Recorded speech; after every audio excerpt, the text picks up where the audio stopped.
Today we start youth to gold at Toulouse FC. What? Using the club's excellent youth academy, we are only allowed to sign players up to 19 years old. Check his hard drive. And we aren't allowed to use players 30 years or above. Toulouse already have good facilities and fantastic 33,000-seater stadium. But we've only won Coupe de France from 1957 and they've just won a second division this past season. Cheers, Jeff. So we don't exactly have the best squad in the league with our ultimate goal of dethroning PSG. But there's one problem. Everybody still thinks that I absolutely suck. And maybe ending up with a Champions League. Starting things off by looking at our staff, a lot of vacant positions including a director of football. Our best striker is an Englishman called Reece Healy. He's also injured for the whole season. You've heard of Ryan Bertrand? Well, we've signed Brian Bertrand as a technical director. Ooh, how convenient. We sold the only player older than the youth to go rules, just short of £1 million.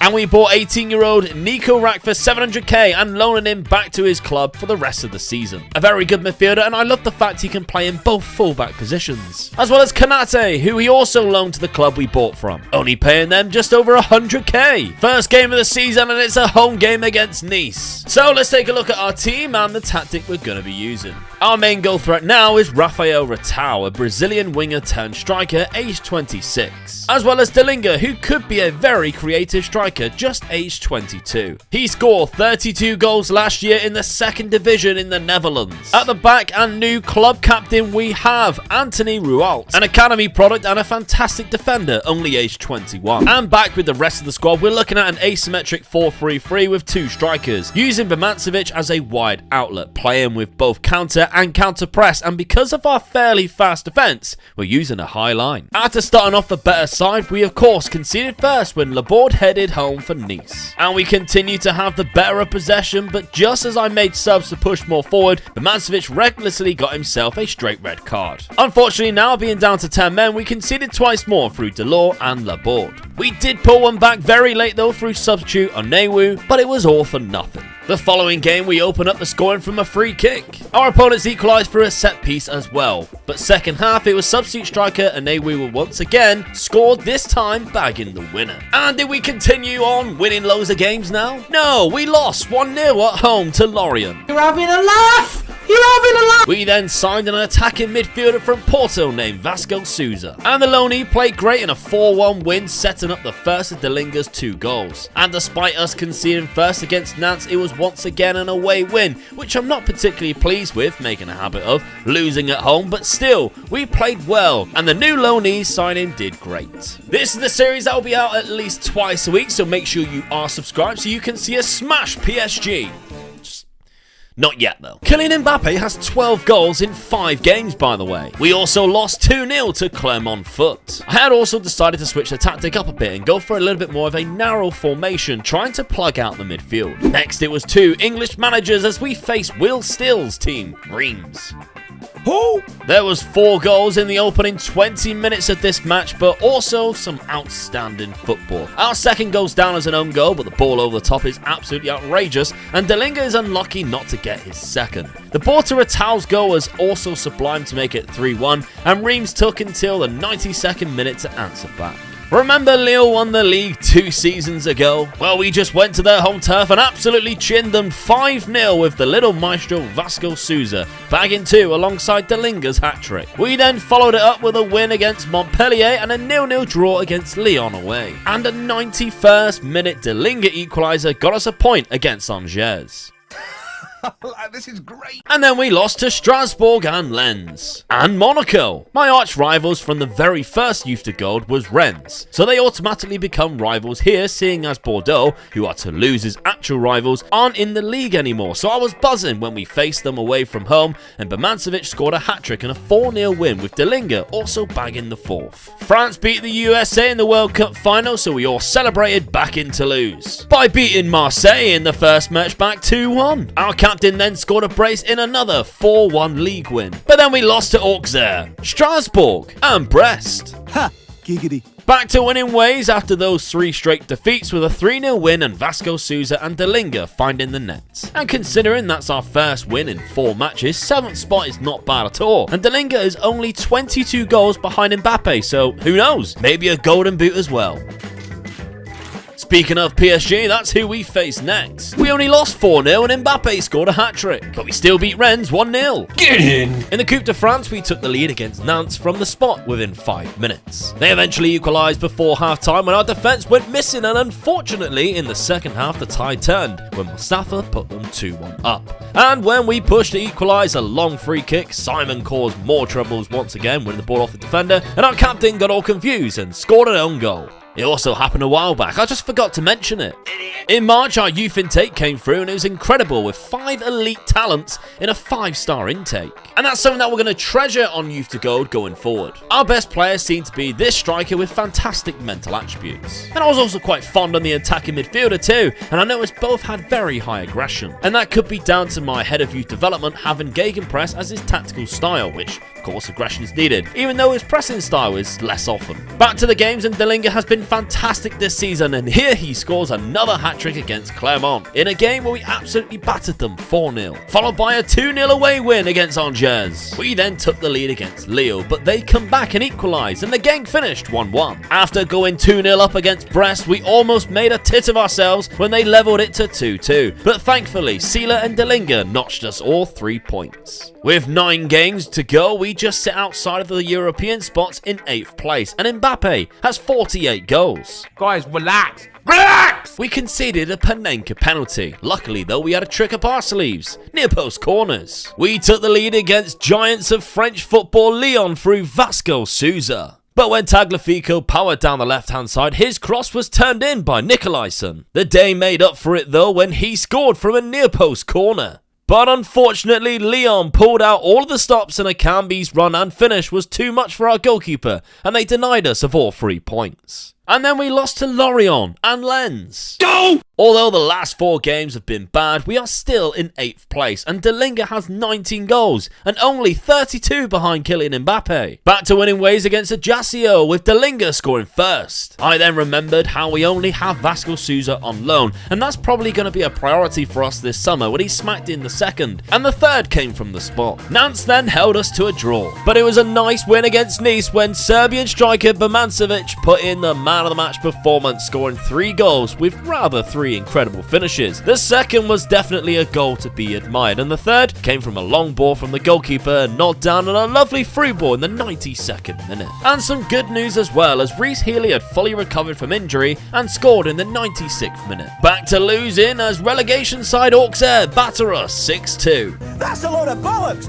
You've got to fucking die to get 3 points! But the last game of the season came against Monaco, and we took the lead through Van den Boomen. Oh yeah, we have a player called Van den Boomen. It's just an awesome name, isn't it? What isn't awesome is Kevin Volland equalising. But not today, pal. These 3 points are ours, and Birmancevic scored the winner in the 86th minute, keeping us in a very respectable 9th place. And now this is where you come in. Hit me with your ridiculously cheap teenagers for me to buy in the Youth to Gold Season 2, because we only have £12 million. And of course, make sure you are subscribed so you don't miss episode 2, which is, if it is out, I'll stick it on the screen right here.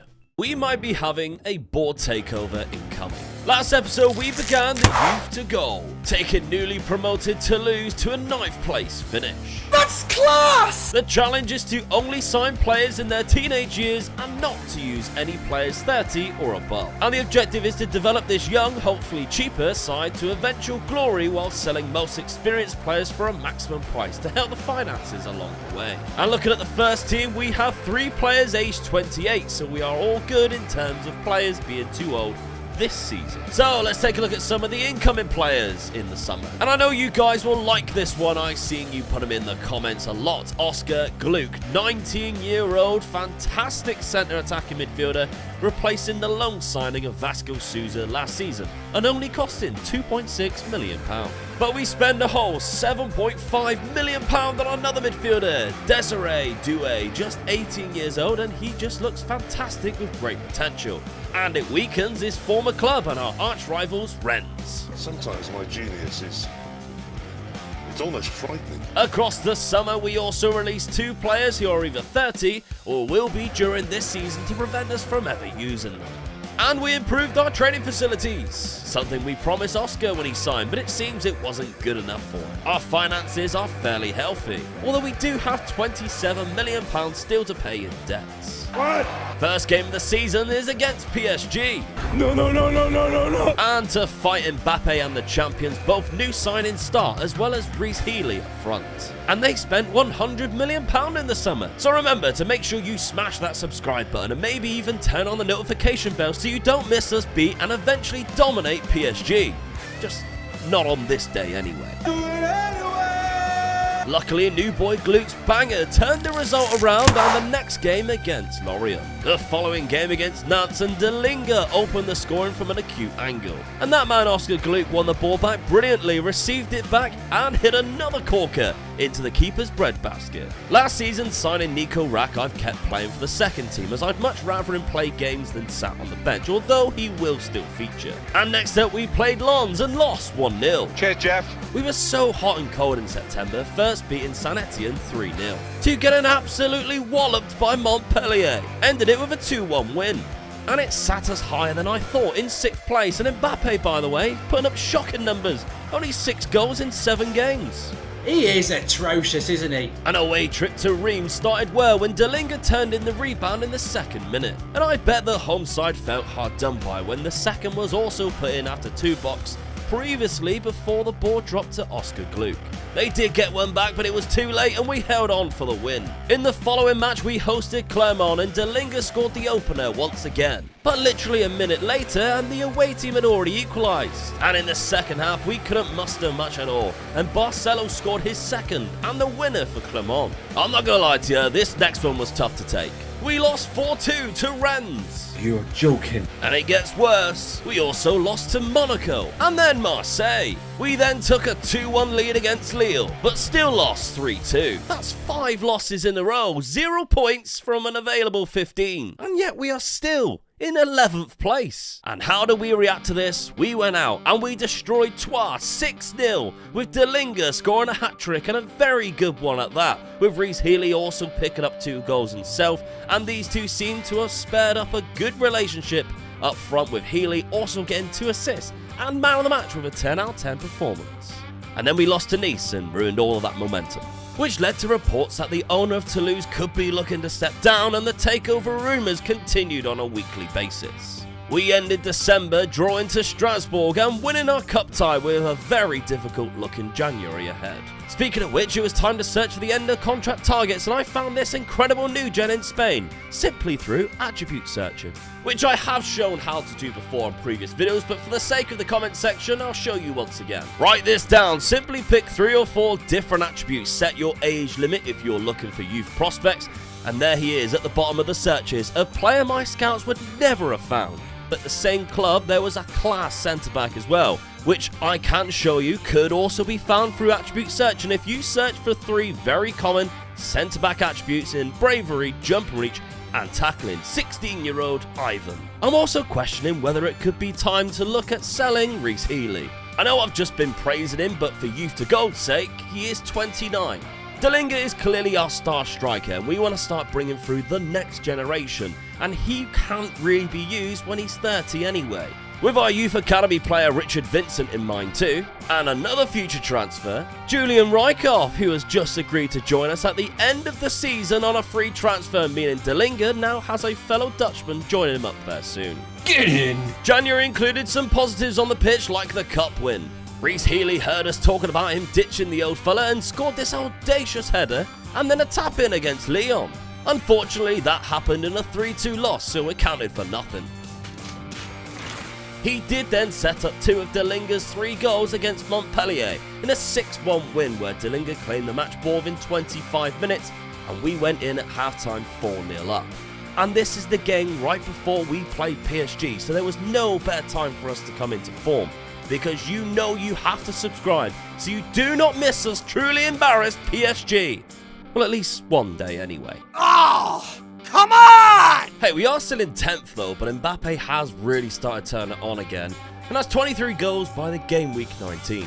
We then went through the 11th round of the Coupe de France, but was eliminated on penalties in the quarterfinal by a team in the 2nd division. Poor defending cost us in a home defeat to Lens after coming 2-0 down to make it 2-2. After going 1-0 up against Lorient, we threw those points away as well. Luckily against Marseille, Oscar Gluck was on hand to score both goals in a 2-0 win, where the second was assisted by first season signing Nico Rack, covering in that right back position. He's made 10 appearances for the first team so far this season, but played many more games for the second team and is developing quite nicely. March was almost perfect, winning our first game 1-0 through Delinga's finish. Oscar Gluck then scored 2 goals, both from cutbacks against Reims, and both set up from the strikers Delinga and Healy, who also bagged himself a goal as well.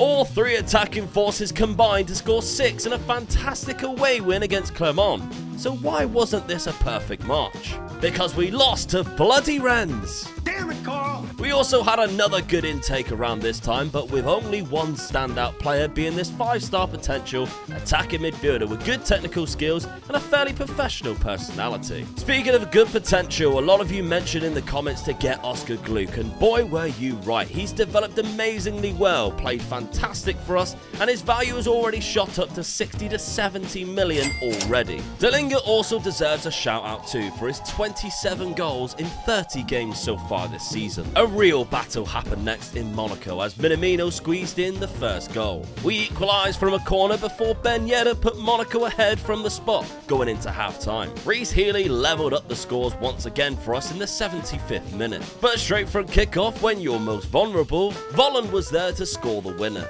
Reece Healy's brace helped us take all 3 points in a away trip, where he even scored the winner in the 90th minute, with Branko van den Boomen also scoring during this time. But after going 2-0 down to Lille, we fought back and saved us a point. And then we drew 0-0 to Saint-Etienne with their English goalkeeper Etienne Green winning man of the match. Some good performances and development from Desiree Doué recently too, and his value has shot up.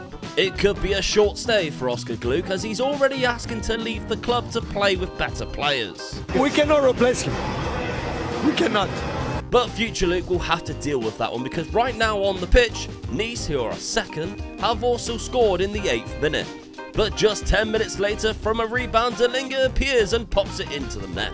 And second half, Delinga caps off his man of the match performance with an assist to fellow strike partner Reece Healy to win the game 2-1. I do love a back-to-back, and not only did we get back-to-back win streaks, beating Strasbourg as well, but Delinga put in a man of the match performance yet again, scoring a hat-trick yet again, and assisting his English strike partner Healy to get his goal, which made it 4-0 and sent Toulouse fans home with beaming smiles. But we couldn't find the net against Lyon, unfortunately, despite us having 17 shots. And in the final game of the season, Delinga made it 3 man of the matches in 4 games with another brace and an assist against Nantes in a very tight game. We found ourselves 2-0 down and 3-2 down in a comeback to win 4-3. Leaving us in just the top half of the league in 9th place, and Delinga second in the goals with just 29 in 34 games, only 18 goals behind Mbappe. But my question to you involves this man, Oscar Gluck. So the takeover probably not going to happen this season. Hypothetically, if we received a big offer for Oscar Gluck, given the fact that he wants to leave, do we cash in now or do we keep hold of him, seeing he is our best player? I want you to let me know your opinions, and if the next episode is up, I'll put it up on the screen right now. Thank you very much. Why does FM make it so hard to sell your players? The Monaco manager has just stepped down, and now the PSG job is available as well. I'll be expecting a call anytime soon then. Welcome back to Youth to Gold, a 9th place finish in our 2nd season of only signing teenagers and not using players 30 years or above to eventually get better finances than this. We only paid £2 million off the debts from last year. Bids for our best players are now coming in, and our director of football was stolen from Nice. How dare you? But good news, we've nailed our captain down to a new contract. And we welcomed Julian Rykhoff to the club, as well as the 2 Spanish lads we found through attribute searching. And I also spent £2.7 million on goalkeeper Luka Podolak. Arguably the hardest position during a youth to gold save. I think we need to give him some first team games immediately to see how well he develops. At age 19, he's 6'6". But I really am struggling to sell anybody. And I've got a very small budget left. We have 3 players aged 29 and I can't get rid of any of them, including Healy, who turns 30 in December. We still have Oscar Gluck despite him wanting to leave. Not 1 ounce of interest. Unlucky. After 2 seasons apart, Bordeaux is back in our first game of the season. So the first Garonne derby of Youth to Gold will happen. And it was debutant Julian Rykhoff who sets off with a great start, scoring in the 43rd minute. Spearings had an opportunity to make it 2 from the spot, but he missed. And Bordeaux went right down the other end and equalised immediately. I was almost losing my head, but thankfully Anthony Rowe, our captain, was there to make it 2-1. And we got the first derby bragging rights of the year. The following match outside of the penalty miss was very similar when Rykhoff scored the first goal. And once again, we couldn't hold on to the lead and Montpellier scored an equaliser. And once again, it was our captain who put us back into the lead. But this time there was a third goal. We were just lucky it fell for us. 3-1. We finally sold a player, but it was Berman-Savic, and it's for 2.5 million. Third game of the season, and it's a third win as we beat Cannes 6-2, with Delinga scoring a brace. We had a deal accepted to loan 18-year-old Danish centre midfielder Asp Jensen with an option to buy at the end of the deal. But our next game was against PSG, and I decided to alter the tactic to make it harder for us to be broken down, which is why now is the perfect time to subscribe, because this is a new diamond formation you are not going to want to miss us destroy PSG with. You are kidding me. Okay, so Messi's run finds Mbappe and PSG take the lead. But then, in the second half, we came out flying and Delinga scores. And then Delinga scores again and we take the lead. We have a corner with 20 minutes left and we make it 3-1 at the Parc des Princes. And it actually looks like my wild statement of why you should subscribe nearly came true. But of course, they score a fluky goal and make it 3-2. And in the 95th minute, yes, Rodrigo scores the most ridiculous angled shot ever. Oh, God! Now that was a tough one to take. Another tough one to take as Nantes beat us 3-2 in the 94th minute. We travelled to Nice next and Doué picked up his first goal of the season. But just after half-time, Sofiane Diop bagged an equaliser and thankfully, we finally got back to winning ways when Nicolaisen scored from a set piece. Spearings missed a penalty against Rennes. And despite us having 9 shots on target, it cost us the win. Another draw to Reims and we currently sit in 5th place. PSG also having a bad start to the season, drawing 2 and losing 1, and Mbappe already has 11 goals. Relax! We got a goal scorer of our own though. In fact, we've got a couple. New signing Rykhoff picked up both goals in a 2-0 win to kick off October with. Against Lille, we fell behind to the Canadian Jonathan David's goal, but here comes Julian again, and in the 39th minute we pulled us back level. But quite frankly, goal of the season contender for Rykhoff, as the control was beautiful and the Trivela chip was even better. 2-1 Toulouse. Unfortunately, he wasn't clinical against Strasbourg, giving us another loss this season. And even more unfortunate, more followed when we lost to Lens and Monaco. I just want it to stop. Against Lyon, though, is a different story, and Delinga scored a hat-trick, putting us 1-0 up, and then 2-0 up. And after Lyon managed to pull themselves back into the game, they evened up the scoring and Delinga once again popped up with the winner. PSG have climbed back to the top of the table as we enter into the festive season, and Mbappe sits on 17 goals with Delinga so close, breathing down his neck behind him on 10. Unfortunately though, Healy has played his last game for the club and he's about to turn 30. But we travelled to Marseille in his absence and they whipped in a free kick. But Delinga got himself warmed up and scored before half time. His fellow Dutch strike partner Rykhoff helped chip in and picked up a second, before Delinga capped up a fantastic win, netting a third in injury time. Against Lorient though, it was Rykhoff with the man of the match performance for 3 points. Neither of them scored next, but we still managed to get the win against Brest. Ha, giggity. Those 3 wins shot us up to 3rd place, and we started January off by selling Healy. finally, Rykov won the European Golden Boy Award. And I also noticed that starting right back Desler was just a month away from turning 30 as well. But before we look to sort out that problem, we won 2 rounds of the Coupe de France. Van den Boomen started the year well, getting an assist for the first goal against Nice and then scoring a free kick himself. Unfortunately, lousy defending prevented us from keeping a clean sheet ourselves, but he did win the header, which eventually led to Rykov being played through, who found his strike partner Delinga, and we scored a third. But it's derby time as we take a trip to Bordeaux. But in one of his last appearances, Desler made moves down the right hand side and his cross wasn't cleared and Oscar Gluck turned the ball in the net. And although Bordeaux are down in the relegation zone, anything goes in a derby and they scored a magnificent goal to equalise through Ellis. And once again it was Desler and the space the diamond formation provides him down the right hand side, who crossed directly found Oscar, this time with the winner and the game for Toulouse. Things aren't getting any easier, it's PSG time next. And I'm telling you, we came close before. One of these days, it could even be today. Oh, man. That's too easy. I mean, a penalty kick to start things off for the 7th minute. That's normal. And of course, then PSG equalised through Mbappe, and you think normality will strike once again. But I have been telling you to make sure you are subscribed so you do not miss the day we destroy PSG, and today is that day. I mean, the third goal is absolutely liquid football, and it is beautiful, and that cements us in second place and only 3 points behind them. We also welcomed in a new signing this month in Lucas Mendoza, fantastic young Argentinian from Toulouse for £4 million, who will become our starting CDM. I also found a right back target to loan for absolutely nothing with an option to buy. He is some way off the quality of Desler, but we don't really have the money yet. So I sold Desler, and then I realised after the window closed that Bloom doesn't actually join us until June. Damn it, Carl! Auxerre then knocked us out of the cup on penalties 9-8, with goalkeeper Podlek missing the last one. Then we lost to Montpellier after being 2-0 up.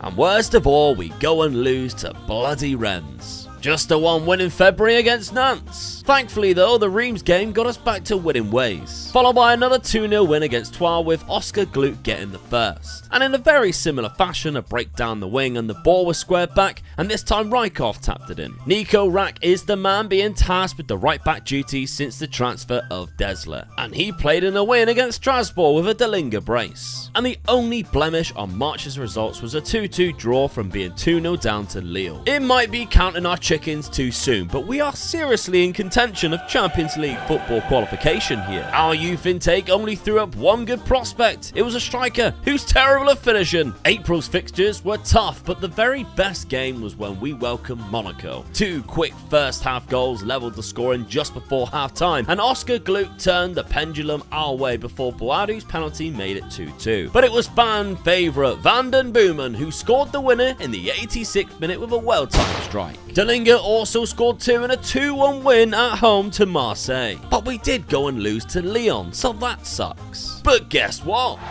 We are third, just 3 games to go, and Bordeaux are bottom. Julian Rykov once again put on an absolute masterclass against Brest. Ha! Giggity. He opened the scoring early on, but continued to be clinical and eventually got himself a hat-trick in a fantastic 5-0 win, putting us just 2 points away from Champions League football next year. We got those 3 points in the following game against Lorient and secured our highest finish ever, winning our last game 1-0. Third place and only a point behind bloody Rennes in second. So how much money do you think the board's going to give us for Champions League football next year? £4 million. Yeah, that's not good.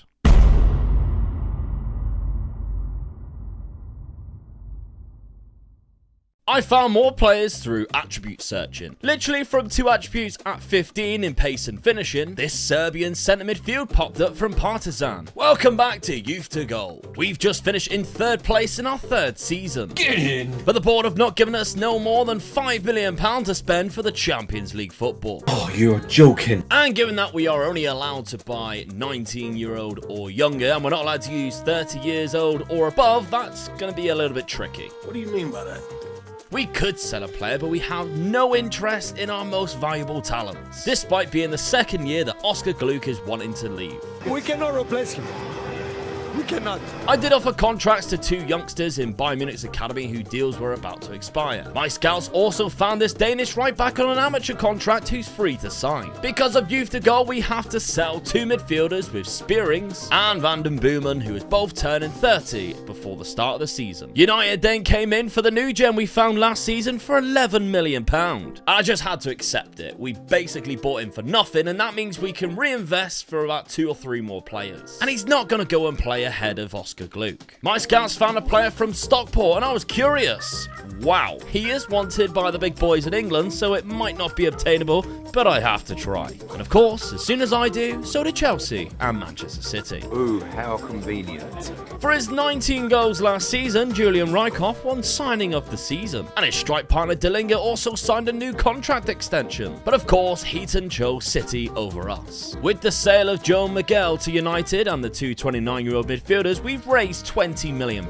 So let's see how we actually spent that money. Now, the first transfer that we got here, the most expensive, is the loan signing we made last year with an option to buy. However, we didn't have the money at the time to buy him. We waited a little bit longer when we did have the money, and we actually picked him up for cheaper, so that's good business. Now for some new players. Matti Selman. We have a centre-back here who can also play on both flanks should we need him to. Quite a well-rounded defender, aged 19, and we've only spent £2.5 million for him, so I think that's another cracking deal. This one, now this is the one that I showed you at the very beginning of the episode. Sakai, we have a fantastic Japanese centre midfielder with really good mental attributes and some good passing and dribbling abilities here. That's a good signing for only £2 million, and now we have some bargains. 235k for a future goalkeeping prospect. He's 6'2", he has great agility, we just need the rest of him to develop in the goalkeeping department. Ben Obiang, it's a gamble, but he only cost me 165k. He's 6'2", he's got good bravery and some decent mental attributes.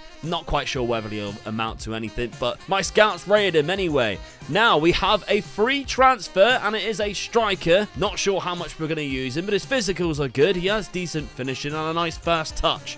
Maybe we'll see him this year. It's Cesar Brazal. And finally, we have the left back that we signed from Bayern Munich as new, who's going to be a backup for us. We have a very interesting August ahead, so let's get cracking. Starting off against Nantes, where Delinga was played through and finished calmly. And when Rijkoff picked up the ball, the midfield run was found and squared for Delinga to score into an empty net. And we looked incredible until the second half when Nantes pulled one back through Guirassy, who then jumped highest and scored an equaliser as well from a set piece. Our CDM also hates Rennes as much as I do and decided to snap Jeremy Doku and give the referee no choice but to show him a straight red card at 0-0. I actually applaud this behaviour, and with 5 minutes left, the boys did Mendoza proud and Rijkoff scored the winner. But it's PSG next, and you know the drill. And if you don't, the PSG match is the perfect opportunity to check to see if you are subscribed to the channel, because imagine us smashing PSG like we did last season and you miss it because you haven't pressed that subscribe button. You're lucky we got by 3-0 here. They have spent £300 million recently, including Enzo Fernandez and Sandro Tonali, which is a bit unfair. But we were back to winning ways when Japanese midfielder Sakai scored the only goal of the game. Our Champions League fixtures are here, and we start off with the toughest task of Bayern Munich, which really didn't start well, with us conceding 2 fairly early goals, and our first Champions League match wasn't as glamorous as we had hoped. We looked a completely different team in the league though when Monaco came to visit, and we sent them back defeated 2-1 with goals from Delinga and Sakai. A draw to Nice, followed by the first hat-trick of the season, and it was Rijkoff who claimed it, with the second being my favourite of the 3 and the third from the spot in a 4-1 win against Dijon. A fantastic away 4-2 win against Montpellier, and it was back to Champions League football against Club Brugge, with Asp Jensen scoring within 2 minutes. Rijkoff doubled our lead within 20 minutes, and Desiree Doué also managed to bag one before half-time. Bruges came out in the second half, picking up the first, but unfortunately their only goal of the game. We needed a 90th minute winner in the following match, scored by centre-back Selman. The Croatian even scored in the Champions League right after, but Napoli was this time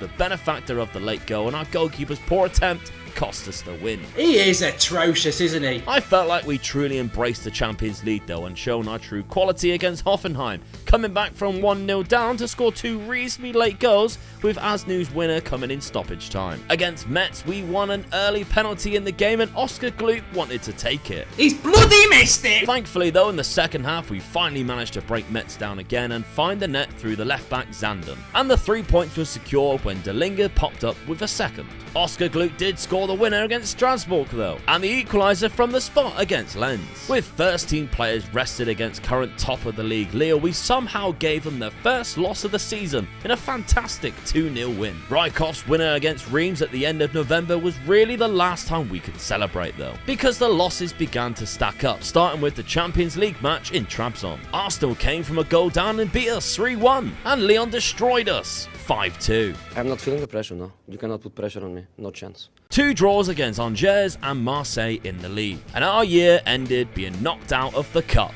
on penalties. In some miracle, however, that still sees us in 3rd place, and Lille are still top after only losing 1 game to the mighty Toulouse.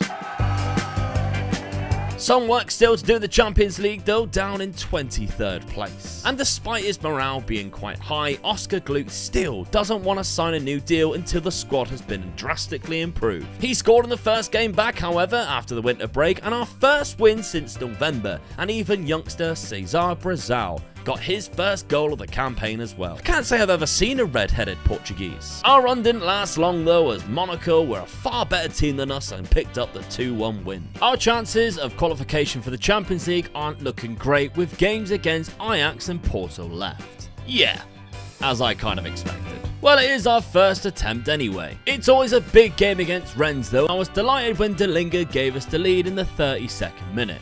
I was not delighted when Amin Gori scored this worldy equaliser 4 minutes later. Thankfully in the league we followed that draw with a win against Lens. And with the Champions League being out of the question now, we really need to qualify back in it by focusing on the league. So every 3 points will matter now, and especially against the top sides like Nice. So Delinga putting in a hat-trick and a 3-0 win is what I call a perfect match day. Come on, man. That's too easy. And an Oscar Gluck run and finish made it 3 wins on the bounce against Dijon. We couldn't make it 4 though, as top of the league Lille beat us 4-1. What? You heard me correctly. Lille are currently 7 points clear of PSG in 2nd and 17 ahead of us in 3rd. We had our youth intake in March and it was not great at all. A very entertaining game against Lyon kicked off the month as we went ahead through an own goal. Not for too long though, as Philip Krastev soon equalised. But before the halftime whistle blew, another 2 goals were still to happen, starting off with Desiree Doué putting us back into the lead. But it was the Chilean international Brereton Diaz whose run caused us a lot of trouble, and he levelled the score at 2-2. But it's PSG next. I will love it if we beat them. Love it.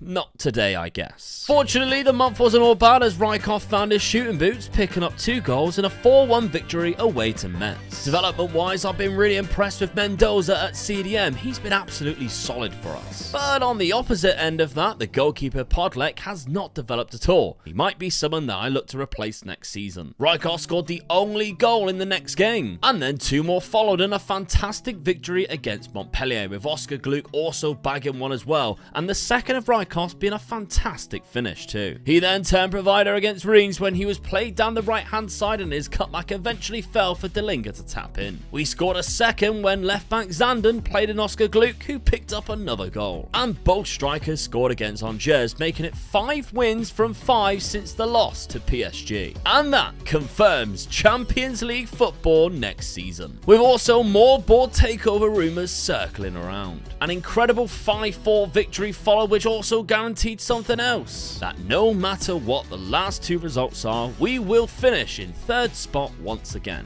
Get in. And you might have noticed that PSG and Lille have switched positions. Although they won the Coupe de France, Lille lost 3 of their last 4 games, including a 1-0 loss to PSG, finishing 9 points behind them, a frightening turnaround. Both Rijkaard and Delinga scored 20 more goals this season, but the team needs investment to continue our progression. And the current board, who might well be off soon, have provided us with £14 million for that investment. I'll see you then.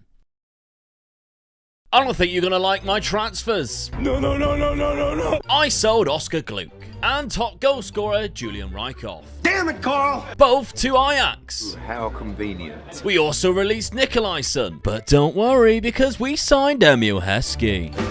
Welcome back to Youth to Gold. Last season, we finished in 3rd place in the league, but did terrible in both the Champions League and the Coupe de France. We still have a lot of debts, but apparently our finances suggest we are rich. Cheers, Jeff. We increased our youth recruitment. Oh, and by the way, Arsenal beat Porto in the final of the Champions League. Who? Okay, so I sold Rykhoff for 34 million and Oscar Gluck for 31 million. All profit for Rykhoff, who was a free transfer 2 seasons ago, and roughly £29 million profit for Oscar Gluck, who he signed 3 years ago and was wanting to leave ever since. But this is the reason I was happy to sell Rykhoff. Real Madrid new gen Alfonso Places, who I think is actually better than Rykhoff in every way other than aerially. And he only cost me £4 million because of his release clause. At 18 years of age, he is fantastic, and I couldn't believe he actually wanted to join us. He turned me down last year, but I kept my tabs on him. Here is another reason I was happy to sell him: French striker or winger Cassou. Again, a fantastic player, and once again I bought him off Auxerre for a very cheap cost of only £5 million.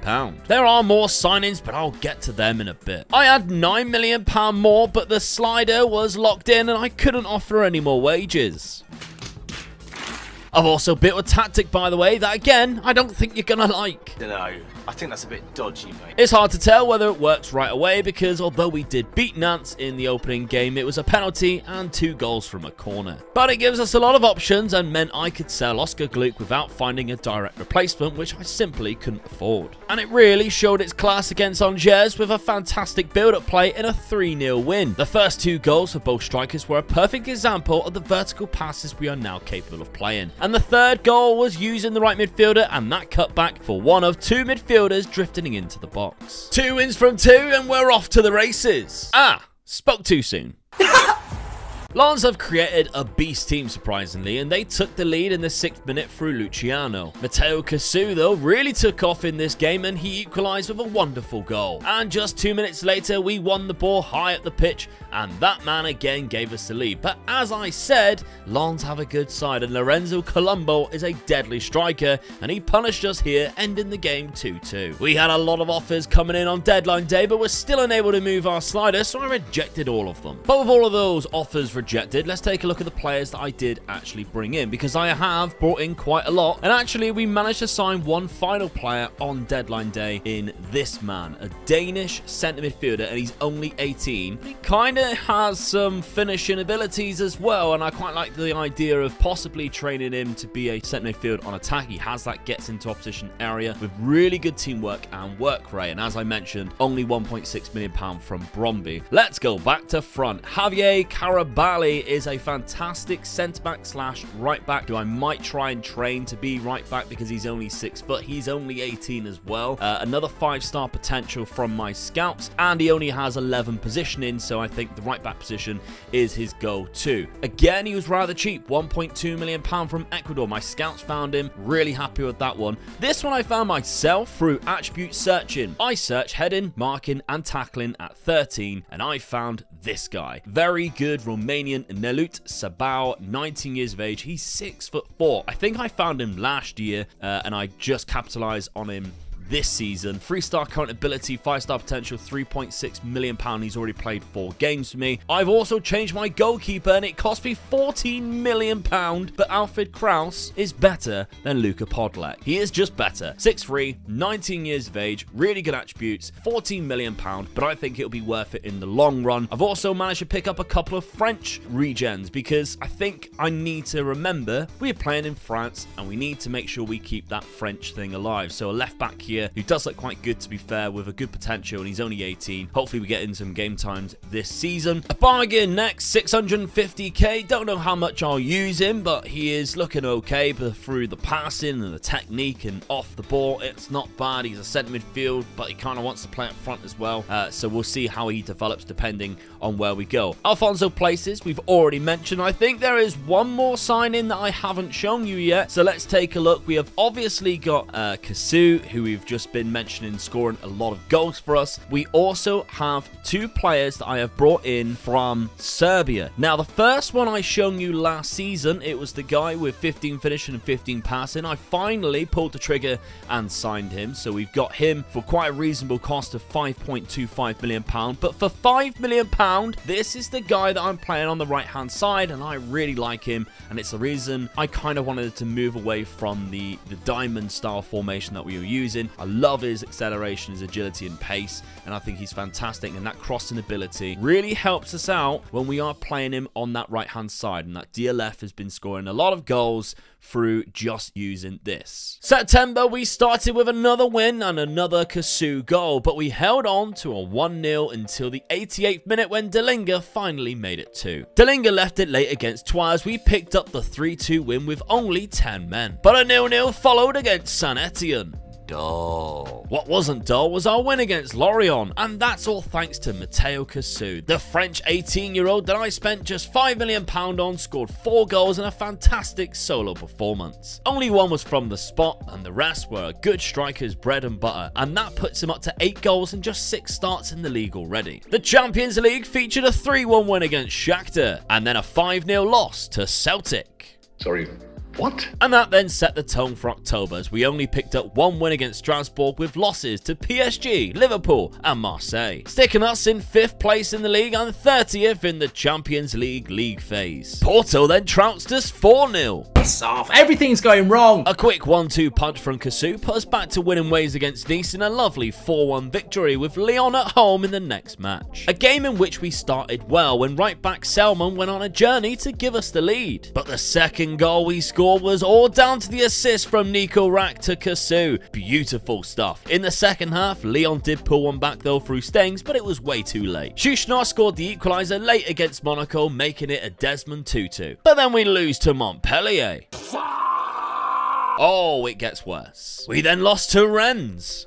Oh, God! A positive in December was the away win against Reims with a very clinical performance, scoring 4 goals and only conceding 1. Alfonso Places, who has been injured at crucial times, got 2 goals, and both Mendoza and Cassou also got on the score sheet. Alfonso then scored a hat-trick in the Cup and scored in the Champions League, but it was a game we lost 2-1. And at the halfway stage, this season looks problematic. But January brought new hope and a new signing. Luis Claudio joins us on a free from Brazil with his contract expiring. Alfonso then won the European Golden Boy, and Mbappe won his 4th Ballon d'Or in a row. Luka Podolek also rejected a contract from our rivals Bordeaux. But then January also gave us a hammering in the Coupe de France and in the Champions League against Manchester City. And once again, our Champions League dreams are crushed for another season. You cannot put pressure on me. No chance. In the league, it was a big win against Nantes, followed by another 4-1 win. But then we lost to Lens. In February, Saint Etienne took the lead within 7 minutes. All good though, we got a penalty, but the keeper made Cassou look like a numpty. Idiot. Just before half-time though, Alfonso found himself one-on-one and slotted in the equaliser. And in the second half, our captain scored a header from a corner. And Cassou redeemed himself when Alfonso was tackled by smashing the loose ball into the net to end the game 3-1. A tough match against Lille away from home, and they took the lead in the 63rd minute. But today, luck was on our side, and we scored a fluky goal to share the points. Alfonso has taken over from Cassou in the second half of the season, getting on the score sheet more than often,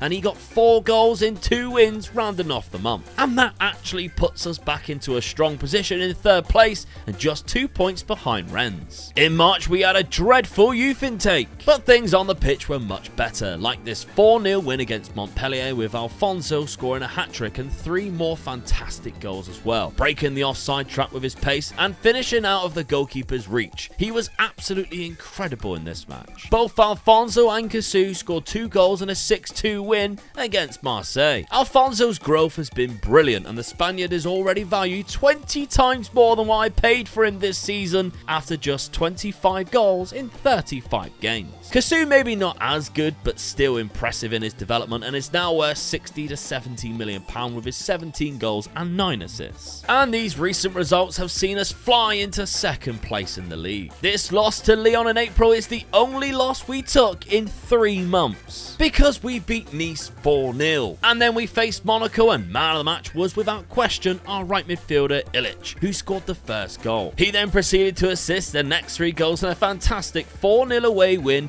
against a Monaco team that includes Cabell in goal, Roger Ibanez in defence, Thomas Lemar on the left, Golovin, and so many more talented players. But the best performance came next. Because it's that time again where I tell you to make sure you subscribe so you don't miss another episode where we could potentially take all 3 points against PSG. Why don't you whack the notification bell on for a change as well, because despite us going behind in the 4th minute here, we battled on and eventually put ourselves 3-1 in the lead. They managed to put away a penalty late in the game, but it's still a huge win for Toulouse. And that keeps us in 2nd place. And we followed that with a win against Reims, which then helped us qualify for the Champions League once again. But our next opponent was Rennes, who were also looking to qualify for the Champions League, and they took the lead through Callum Oendu. But check this out, easily the goal of the season from our left back Oliver Zandon. And the next goal wasn't that bad either, completely turning the game on its head. Alfonso smashed in the winner, 2-1. Get in! And with a win against Angers, we easily put ourselves in 2nd place, 8 points above Monaco, who remember we smashed 4-0 in 3rd place. Alfonso also got 25 goals this season, and Illich finished with the highest amount of assists in the league with 15, a phenomenal debut season for the Serbian. The values of our players have absolutely skyrocketed, but we still have £17 million to spend, and a lot of these players are waiting for a spot to open up in the first team. Welcome everybody to Phase 3 of Youth to Gold.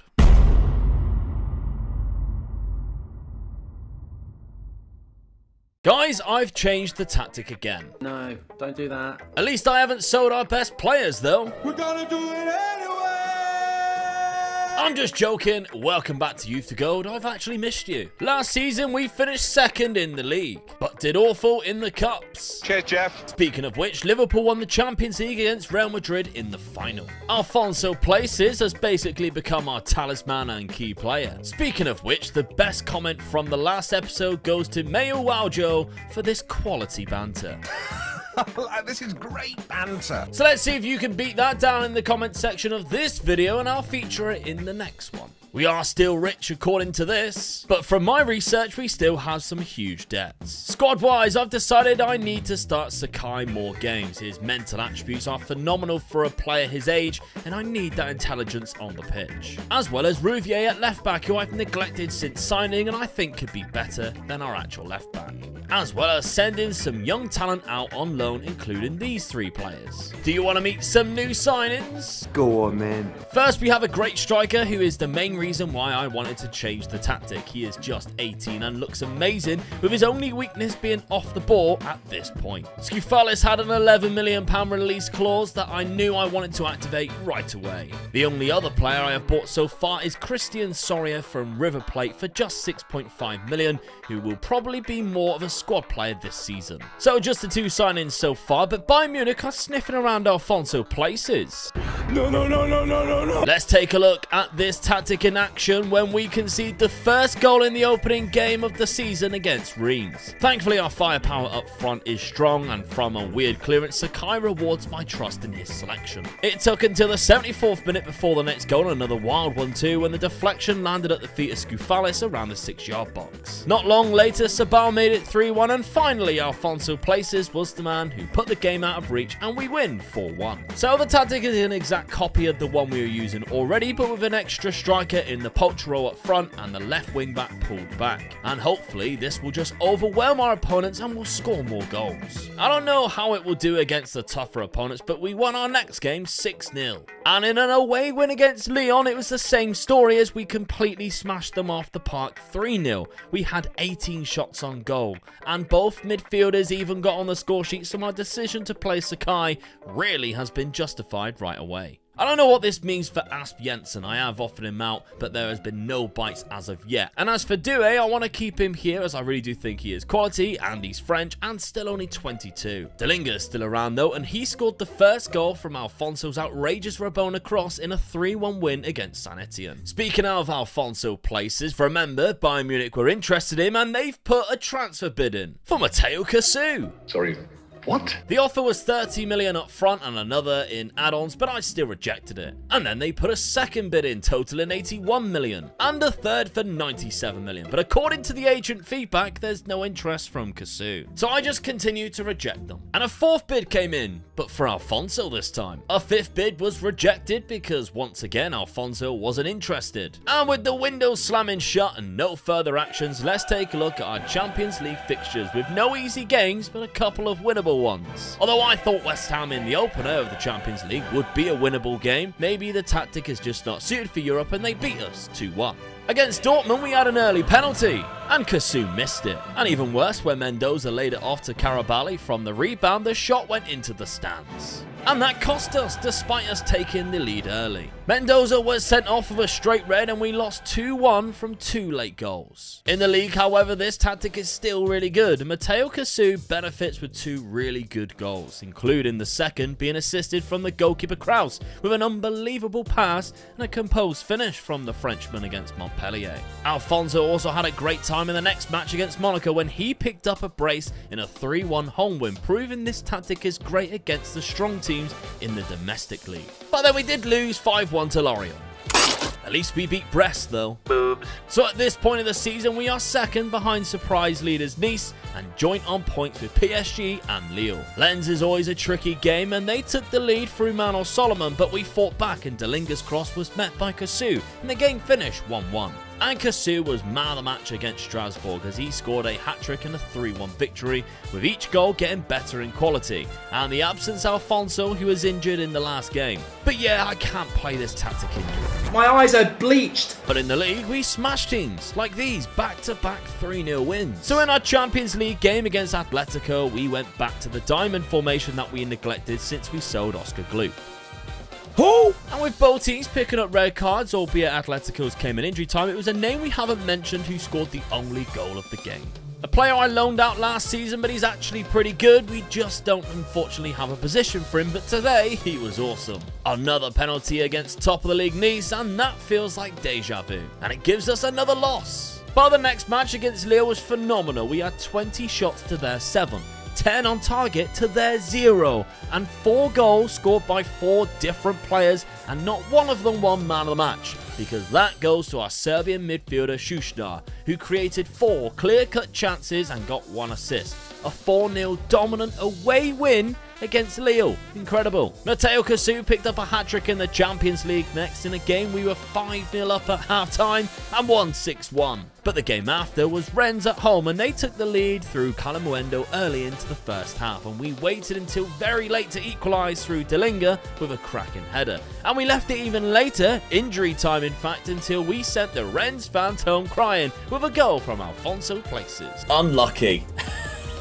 And after this result going into December, look at this league table. It is insanely close with 3 teams all on 37 and Nice on 35 points. This is going to be one exciting season. And it's PSG up next. Alfonso Places scored 1 goal, and then he scored a 2nd goal. He picked up the match ball when he scored a 3rd goal, and he went above and beyond and scored a 4th goal in the game against Donnarumma in goal. But we still lost 7-4. In fact, we lost the other game in the league during December as well. But with the win against Shakhtar in the Champions League, we sit in 14th in the league phase. Tally that to 5 Ballon d'Ors in a row for Mr. Mbappe. And Mateo Cassou wins the European Golden Boy this year, meaning we have had a player win that trophy the last 4 seasons. I also want to highlight the progression of players as much as possible, and Romanian centre-back Sabal deserves it at this point. He has been solid for us, and his attributes are increasing day by day. Going into January, the board actually supplied us with lots of extra funds to splash around with. We played an early cup game in January, and it was another great day for Cassou, who smashed in a hat-trick against Lyon and sent us into the next round, and the last goal was once again a fantastic pass from Alfred Kraus in goal. That's 2 assists we've seen from him recently. And I did see a couple of people slagging my mate Kraus off in the comments of the last video, and I'm here to defend him. He's really developed well, and that kicking of 16 and passing of 16 we have already seen plays a massive part and gives us a huge advantage. Out of nowhere, a big bid for for Richard Vincent came in from Inter Milan. But I loaned him out instead because I wanted to keep him. He came through our academy and I just want to see how well he progresses through the first team football. We have made a new signing though. I sent him back on loan to Cadiz because he's getting first team football there, but Juan Jose is now our player, a 6'6" centre back with a fantastic first touch and good passing ability. Back to the pitch, and in the Champions League, our hopes of qualifying rested on the last game after we lose to Inter Milan. And it came against Barcelona, who went 1-0 up through Frankie de Jong's free kick. But in the second half, it was Serbian midfielder Šušnjar who put us back on level terms and making sure we stay in the competition. It was none other than Alfonso Places who got the winner, putting us up against PSG in the knockout playoff typically. Ooh, how convenient. January in the league included 2 wins and another loss. And in the cup against Monaco, Scoufales scored his first goal in a while in a 3-1 win, putting us into the next round. Sadly, we weren't as good against Monaco in the league 2 games after. First leg of the Champions League playoff and Mbappe gave them the lead. We levelled the tie off at 1-1 with a goal from Sabal. Alfonso's brace gave us a win against Strasbourg, but it's 2 majorly important games up next for our season. But we made light work of Metz in the quarterfinals of the Coupe de France. In the second leg against PSG, it was Matteo Cassou who this time bagged a hat-trick against the French champions with 3 more fantastic goals, chipping the goalkeeper with his second and providing us with the best chance to qualify, which is exactly what we did in this 5-3 win. Get in! And we ended February with a win against Brest. Ha! Giggity. We signed a new contract in March, and it's semi-final time, and with PSG eliminated, it's a great chance for us to win. And 2 strokes of luck in the first 10 minutes on 1 attack, and an amazing curling finish, and Šušnjar puts us 1-0 up. 10 minutes later, and a break down the right-hand side, and a cutback, and he's there again to make it 2-0. Now, Lille did put on the pressure and scored in the second half, but we held on, and we're into the cup final. Against Manchester United in the Champions League, it's a Marcus Rashford penalty in the following game in the round of 16. We didn't score, but we easily beat them on collecting cards. Second leg to come, though. I'm a fighter and not a quitter. Unlucky lads, we go again next year. 3 wins in the league though, and Delinga scoring a few as well. And in April, we went on a run like no other. 6-3 away win to Metz, and then what it seems like the norm now as we smash Lyon 5-1. Then check this out, a name we haven't seen for a long time is Matteo Cassou, and he came up trumps once again against Nice in a massive 6-3 away win, giving us back-to-back 6-3 away wins as well, by the way, with a hat-trick after we went 2-0 down as well. And we followed that with a 4-0 win against Lille. After going a goal down, Alfonso Places scored 2 goals in a 6-minute span and put us 2-1 up against Rennes. And they came back with a late goal from Guri. And after Alfonso Places gave us the lead against PSG, Matteo Cassou stepped up for a penalty, and once again, he misses. Damn it, Carl! But we were on a roll, and Delinga and Šušnjar scored in the 94th and the 95th minute after Musiala's equaliser, and that's another 3 points. And we are breathing down the necks of PSG, just 1 point behind them with 2 games left. All we can do is win and hope for them to slip up. But our attention shifts to the Coupe de France final against Nice. And what a game it was, as Enrique Pereira opened the scoring just 3 minutes into the final. But unlikely scorer of Lucas Mendoza, our Argentine defensive midfielder, equalised on the 16th minute. We played the ball down the right-hand side 5 minutes later, and Sakai's cross found Alfonso Places to make it 2-1. Second half, and this time it's Alfonso Places becoming the provider after his beautiful cross was met by Cassou. And in the 83rd minute, Delinga put the trophy out of reach for Nice to make it 4-0, but they did come back and get a second in the 95th minute, but it was simply too late.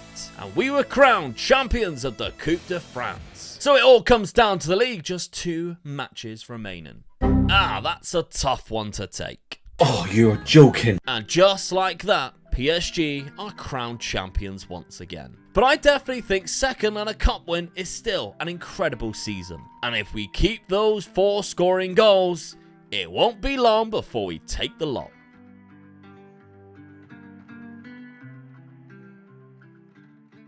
We say our farewells to Delinga, and we say hello to Rodrigo Figueroa. Welcome back to Youth to Gold. Last season, we won the Coupe de France for the very first time. That's my guy. That's my guy.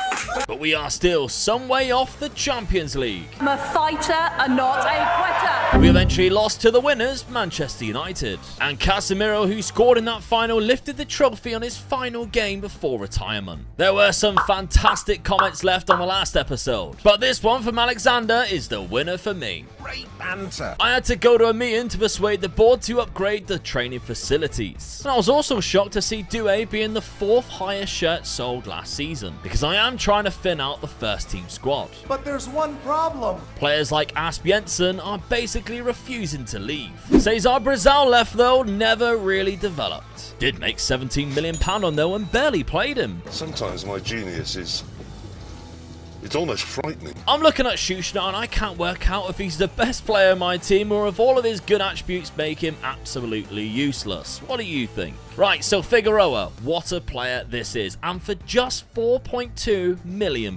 People keep commenting how I find these players, so I screenshotted the exact moment with these attributes I look to find him through attribute searching. So if you want a full video on how I do it, then let me know down in the comment section, and if you hit 1,000 likes, I'll do a full breakdown next week, I promise. As we move into August then, let's take a look at some transfers. Now, Asbjørnsen has finally left the club, moving to Napoli for only £6.25 million. I also sold Delinga for only £4 million, but he was 27 and not really playing a lot of games, so his value has plummeted. Loaned out a few players as well, but let's take a look at some of the players on the ins. I signed a player from my rivals, Bordeaux. He's definitely going to be one for the future and definitely not for now. He's 18 years of age, but still a long way to progress. Only £2.8 million. David Pear, though, came in from Nantes on a free transfer. Again, we won't see him for a while. He is another right-sided midfielder, but for a free transfer, I think it's definitely worth it. But we have got a lot of players coming in here. And remember, we've also got Juan Jose, who joins us now after his loan spell from when we signed him in January. He will be a permanent fixture in our side and probably look to actually use him now. We have also signed Elliot Van Asch from Club Brugge. Not a bad signing there. Klaus Fleischhacker. Yeah, I don't know why I do it to myself. I signed the hardest names. He's a good right back, though. Definitely one for the future as well. Vaselinov. This one could actually be getting in the starting 11 if he manages to push out Illich, but I don't know whether he'll be able to do that because he's predominantly a left-sided player. Does look quite good, though. Bulgarian, 19 years of age. From Lech Poznan. This could be one in the future. He was English, playing in the Polish division. He's obviously got a dual nationality, 17 years of age. As a centre-back, probably not going to see him for a while. Another centre-back, though, who could be on the cusp if we need it, if we have some injuries, is Sandu, 6'1". He's 18 years of age with good jumping reach, very good leadership positioning, and those technical attributes as a defender. The Trophy de Champions against PSG, and we had a few injuries from our strongest 11. PSG overwhelmed us because of this, unfortunately. Ideally, if everybody was fit and healthy, this would be our starting 11 and my strongest team, so no new signings actually push any players out. Figueroa came close, but I didn't know who to drop from these three unbelievable strikers. So I didn't, and I kept my trust in them from last year to get the job done, and that's exactly what they did in the first game of the season when they defeated Nice 4-1. At home as well, Mateo Cassou bagged himself a hat-trick, and Daisuke Sakai also scored after his corner was cleared back to his direction. After Cassou scored his third and our fourth of the game, Nice finally contributed with their first shot on target throughout the whole match. And with PSG in the third fixture, I was overjoyed with a 5-0 win against Brest. Giggity. And what a game it was for us too. And at first, Alfonso's run was blocked off. Cassou then found him again, and he managed to get the first goal of the game. And we hounded their midfield, and when Musiala lost the ball, it was quickly played forward to Alfonso again, and there was no chance the keeper was gonna save that. In the second half, we still didn't give them a look in, and Illich cut inside, and his shot for the third goal was the cherry on top of a very nice cake. But Figueroa's first goal for the club was only a 95th minute equaliser and a 2-2 draw to Clermont. Some interesting fixtures in the Champions League, and we stuck with the 4 players up top tactic against Young Boys, and it definitely paid off. 7-0 and 32 shots on goal. The Lazio game in the same month was actually a really tight game, but you wouldn't have thought so if we went 3-0 up through Alfonso places and Figueroa getting on the score sheet before Lazio first found the net. Highlight of the month though is definitely this 3-1 win against Rennes. But it was all wins in September, with Bordeaux in the derby only on the last day to play. There's been a red card. And like any derby, things were always going to be tight, and at 0-0 in the 71st minute, Carabali lost the ball and hacked the player down from behind and received a straight red card to a standing ovation from the home crowd. What a hero. And it seemed to spur on our players as well, as that is when we went down to 10 men that we kicked on and scored through Cassou in the 83rd minute. He then got a second one in the 87th minute, and the game was done and dusted in the 90th minute through Serbian midfielder Šušnjar. Right now that leaves us top of both the league and the Champions League. And we followed that momentum in October with 2 draws with Lens and Sporting. Thankfully, we shook it off against Lyon and got back to winning ways, putting 3 goals past them in a fairly dominant home 3-1 triumph, with their goal coming from basically the last kick of the game. And then we lost 2-1. We reverted back to the previous tactic against Atletico, and it paid off when Alfonso Places scored the only goal of the game. But in the other Champions League game in November, we carried on with the 3 up top, and our best performance yet in this competition happened when we completely embarrassed one of the biggest European clubs, Bayern Munich, 3-0, with Alfonso scoring 2 and Figueroa also picking 1 up. And we are actually still top of the league phase. But it was back-to-back losses in the league though. But after a 2-1 win against Saint Etienne to get us back on track, Šušnjar scored in the first minute against Monaco, and we eventually put the game to bed in the 78th minute. Back on form. And we carried that form into the next game against Lorient with 3 first half goals, looking really in control of the match and really clinical too, not giving them any hope of even threatening our goal. That was until the second half, where we parted like the Red Sea and let them score 4 goals from 5 shots on target and lost 4-3. Ironically, our best performances have been in the Champions League this season. Although the slip-up against Lorient was our only blunder of the month, we really took it out on our next few opponents, Strasbourg and the 2 lower league clubs in the cup. Once again, we have the European Golden Boy winner, and Mbappe's dominance of the Ballon d'Or reaches 6 in a row. Although Alfonso Places placed second in the World Footballer of the Year. Because of registration issues, we sold Soria back to River Plate for so much more than what we actually bought him for. Bayern Munich then came in with a couple of bids for Skoufalis, both of which I rejected. But our main concern this transfer window was securing some new contracts for Alfonso Places for another 5 years, as well as Illich. I like it. My comment about being good in the Champions League didn't age well at all. Although we did actually qualify through the top 8 of the league phase with another huge 3-1 win against Chelsea, with goals from Cassou, Skoufalis and Illich to put them away, sitting us in 3rd place as it finished. We started out the month in the league with a cracking performance against Clermont. We put 3 goals past them without reply, only allowed them to have 1 shot on target as well. And we followed that with a win against Reims. And going into our game against Brest, the current leaders of the league, PSG, were beaten by Montpellier, and with a win, we could go top. But with some injuries and suspensions, Richard Vincent got a start and scored 2 goals to send us to the top of the league and droop Brest into the relegation battle. A 2-1 cup win finished January, and a derby match followed right after. But first, we did spend some money in January and 3 youth prospects that will fill out our reserves for now. Those 3 signings took our tally up to £24.5 million, and we have already sold £68 million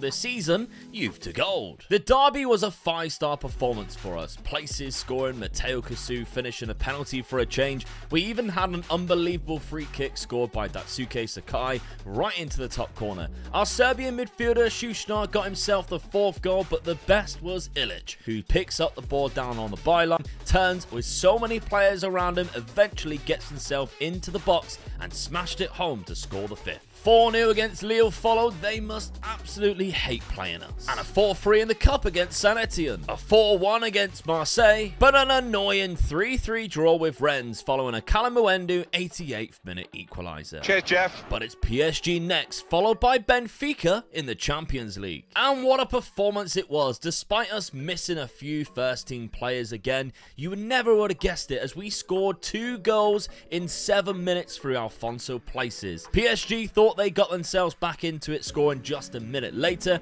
but in the second half we put them out of reach with another 2 goals. First from Figueroa, and then Alfonso Places picked up his hat-trick. This game had it all though, including an Mbappe missed penalty and a straight red card from an academy graduate, Tom Demenge, who recklessly chopped down Rodrigo. Unfortunately though, our trip to Portugal 3 days later wasn't so prosperous and signalled the end of our Champions League run again. But in the second leg, we scored really early, giving us a little bit of hope. And then João Mario scored for Benfica for a kickoff, and we were back at square one. But that's fine. With our strike force, everything is possible, and it only took a couple of goals from Mateo Cassou, and we were level across the tie. And then academy graduate Richard Vincent popped up with the decider in the 83rd minute to put us into the quarterfinals. He hasn't developed as well as what the other strikers have in the side, but he's provided some clutch moments. With a couple more league wins, we stay ahead of PSG on goal difference with a game in hand, with Leipzig to play in the UEFA Champions League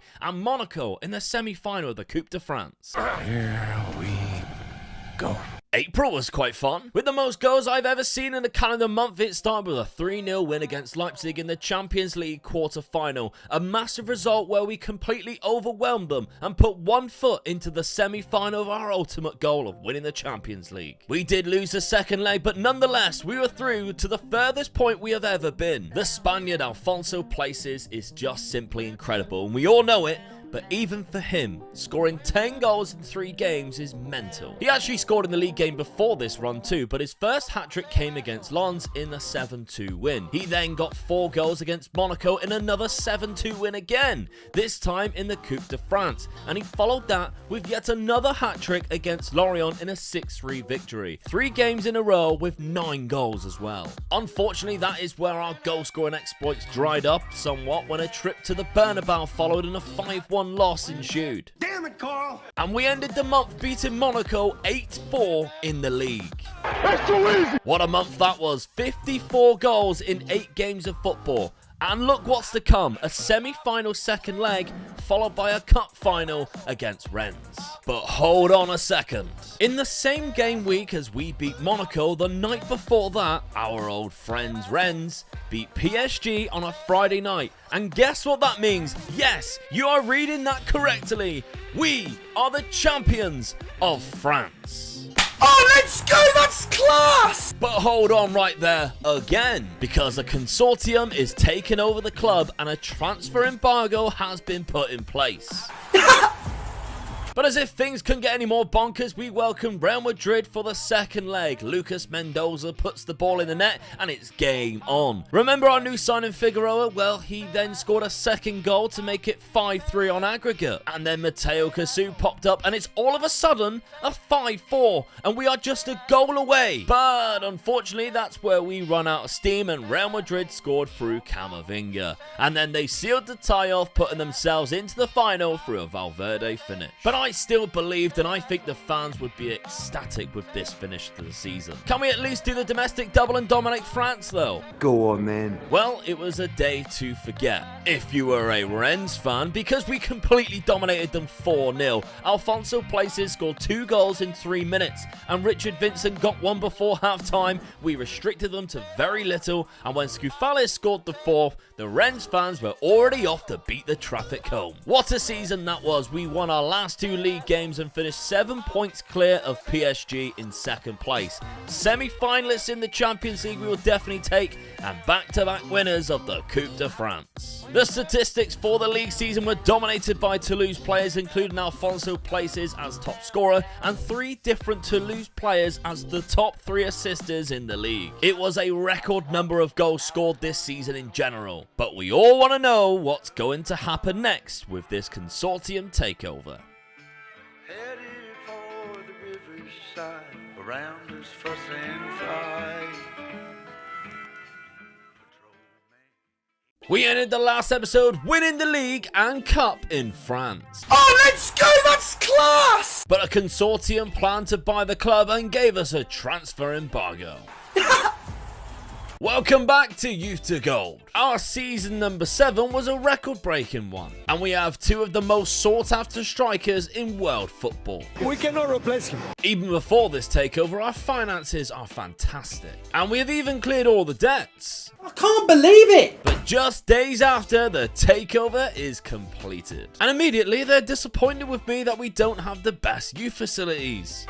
Here we go. But they do take it upon themselves to upgrade it. Alfonso Places wins the Best Player in Europe award, but it's his strike partner Cassou who is receiving all of the interest, with 6 bids going up to £188 million from Bayern Munich. But I rejected all of them. Guys, relax. Relax! Our old player Brazil moved to Porto for double what we sold him for, and had a good year in Greece. And we also loaned out Richard Vincent for some first team football. I haven't forgotten about his clutch moments from last season, but I'm hoping with the amount we scored last season we should be absolutely fine. And we have signed some new players since the embargo was lifted, although none would be challenging for the first team right now. I'm just hoping Figueroa or Scoufales can really step up. And Figueroa gets a nod up top for the Trophy de Champions against PSG. A tie in which we started terribly and conceded 2 goals in the opening 10 minutes, when first Musiala smashed one in and then David Zimmer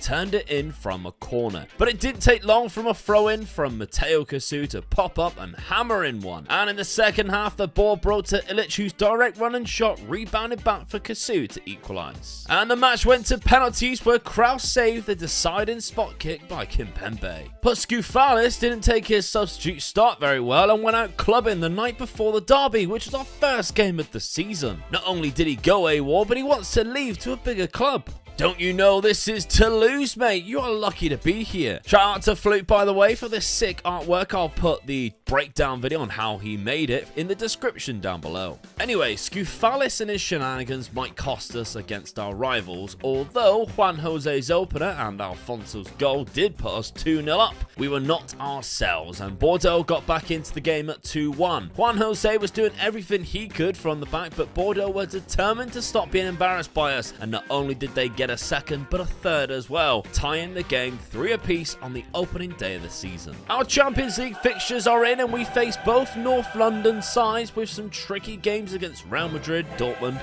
and Napoli amongst others. The league fixtures continue to become a little bit rocky at the start though, with a tight win against Reims and a 2-2 draw against Lens, being 2-0 down. Not to mention Lucas Mendoza got injured and will miss a big part of the next 2 months. He has really been an unsung hero in the DM role since coming in and been really solid for us. But before the transfer window did close, I did bring in some more players, starting off with Lorenzo Capaccio, who will challenge that right hand side against Illich. He doesn't have the pace and quickness, but he does have some fantastic technicals, and that flair and composure is really good. From Inter Milan, £19.25 million.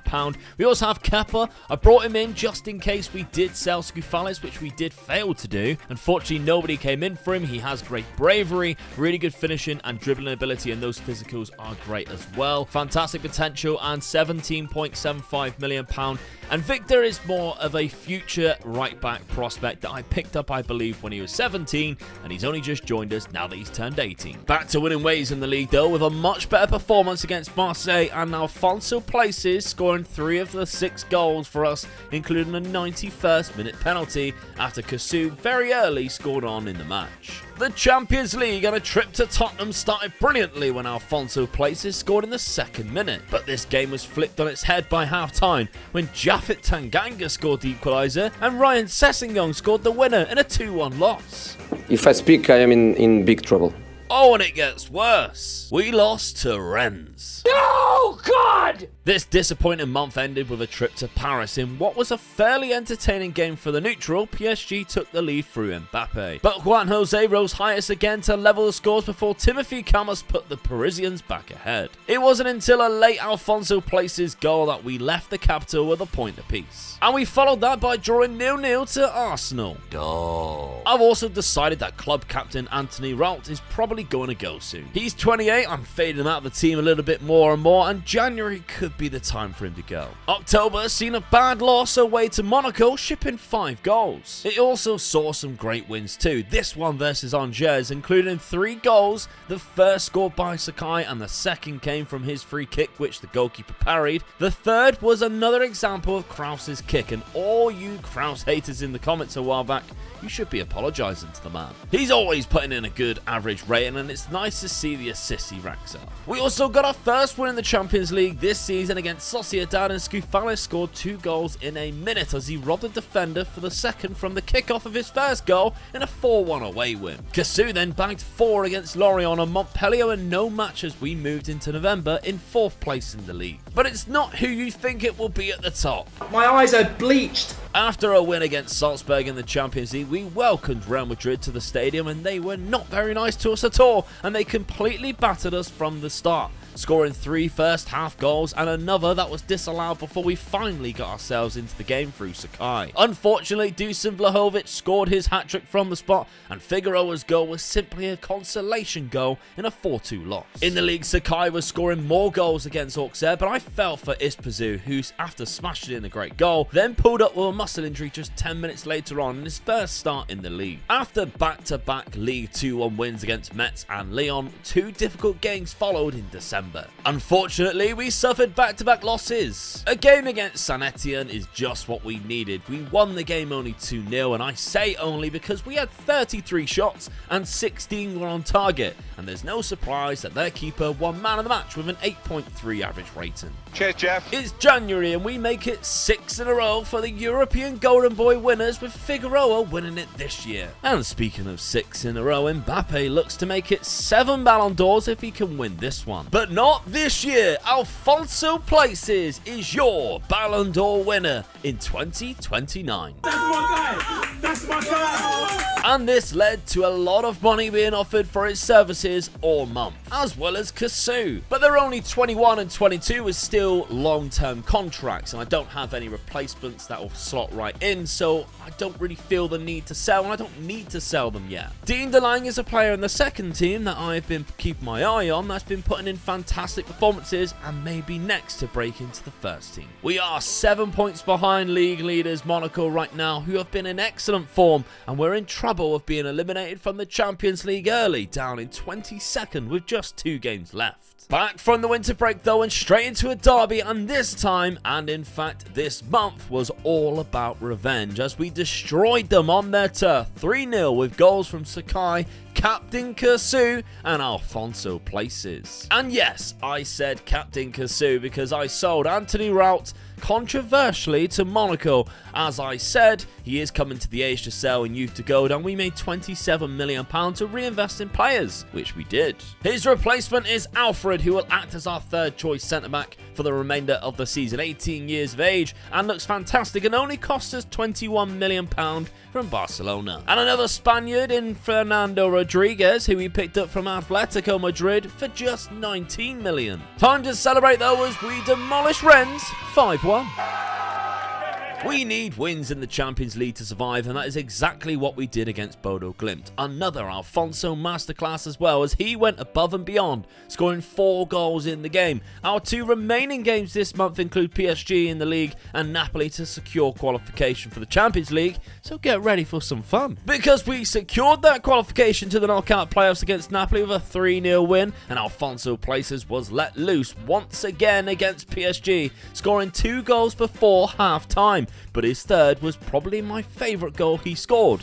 Such a beautiful finish, and then there was another one too to add to the tally. And that is because we completely decimated the biggest club in the country 7-1. Sorry, what? We got our Champions League draw, and it's Salzburg who awaits us. February was a weird month because in the cup we put ourselves into the semi-finals with an 8-0 win to Avranches and another victory over Rennes, but a 5-0 loss between 2 wins was a bit out of the blue with the form we were on. What a competitive game we had in the first leg of the Champions League playoff in Austria though. Salzburg took the lead against us and we pulled one back from the 25th minute mark. The next goal came from our Greek rebel Scufales right on the stroke of half-time, and you'd think we would run away with it at that point. But Okafor scored his second goal in the second half to once again level the tie, so Scoufalis answered that with his second goal as well on the 68th minute mark to make it 3-2. But Okafor fancied taking the match ball home with him, and he also made the game 3-3 on the 88th minute, and then you think that would be the last of it, but no, Scoufalis also fancied a hat-trick himself a minute later, and with that we made it 4-3 to Toulouse. What a game. They even scored early in the second leg as well, but we still managed to overcome them, and they missed a penalty. Two fantastic goals in the Coupe de France semi-final from both Schuschnart and Scoufalis means for the third season in a row we have reached the final. We played the league leaders Monaco, and it was a day for Kepa Ispazua, whose left foot found 3 goals for the first time in a Toulouse shirt, and our defence were strong, and Kraus made 7 important saves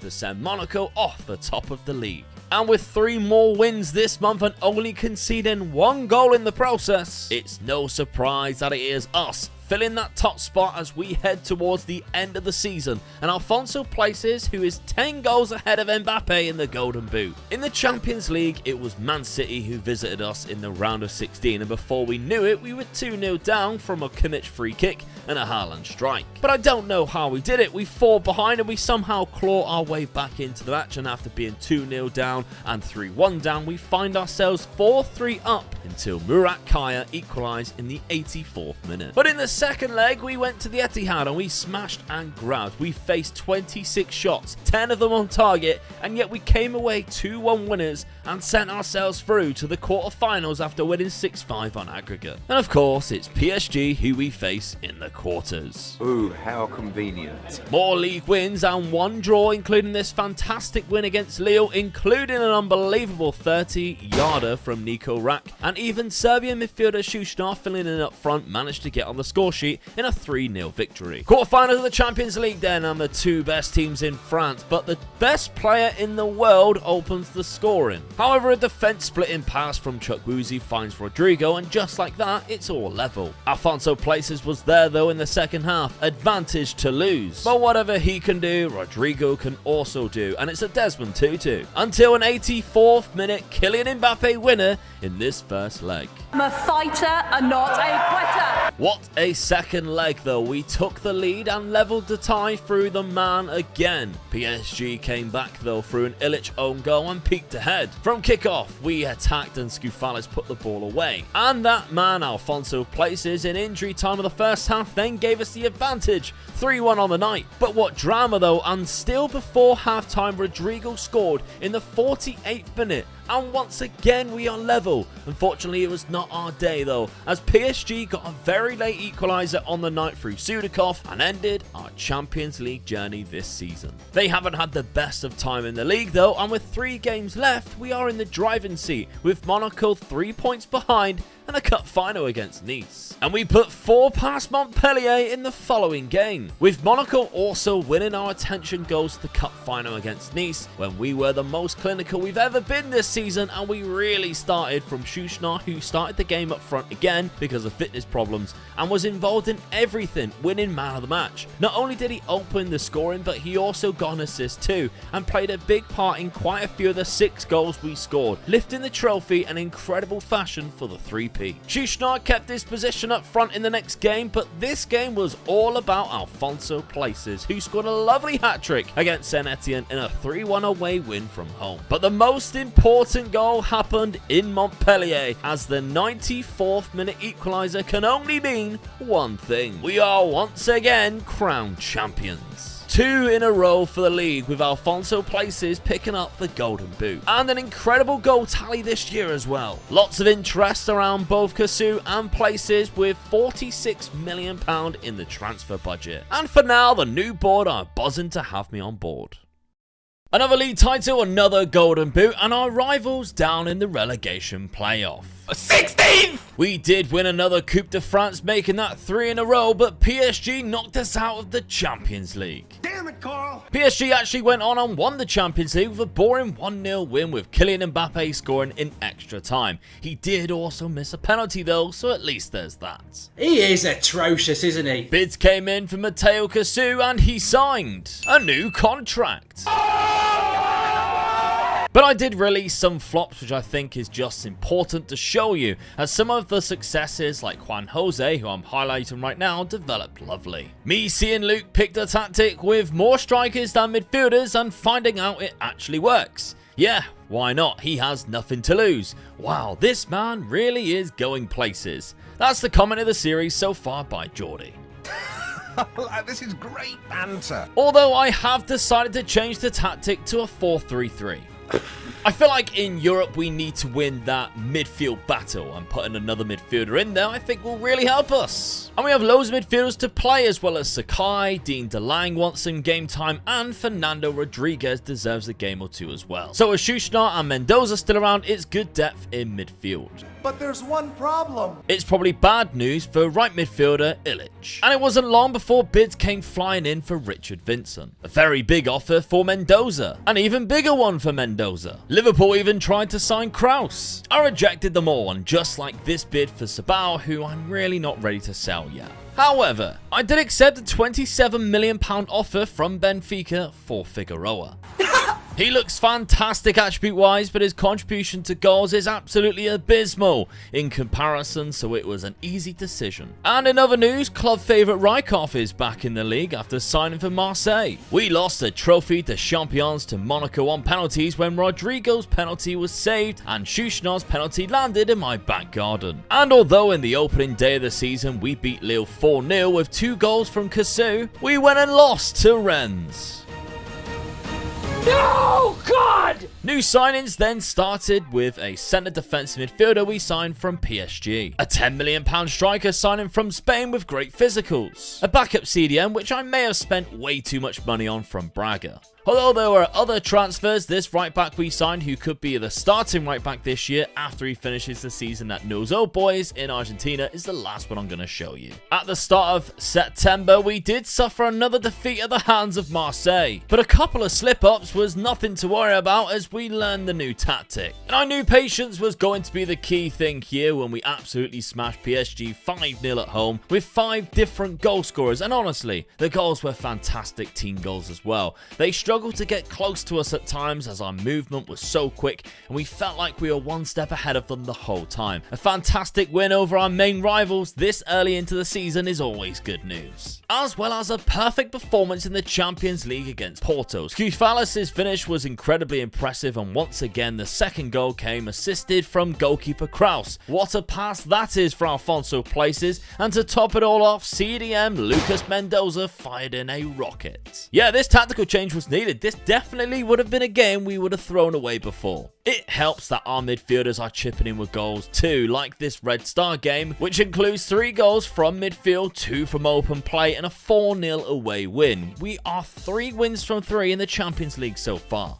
I like it. It was a good month for us too in the league with another 3 wins, which puts us in 2nd in the league and Champions League. And another win against Fenerbahce in the Champions League, with which I'm not afraid to admit it, an incredibly lucky second goal and a 2-1 win. We then face Liverpool next. It didn't start well with a straight red card within 3 minutes. And we were battered 7-1. All the bloody resistance of a poppadom catching a bowling ball.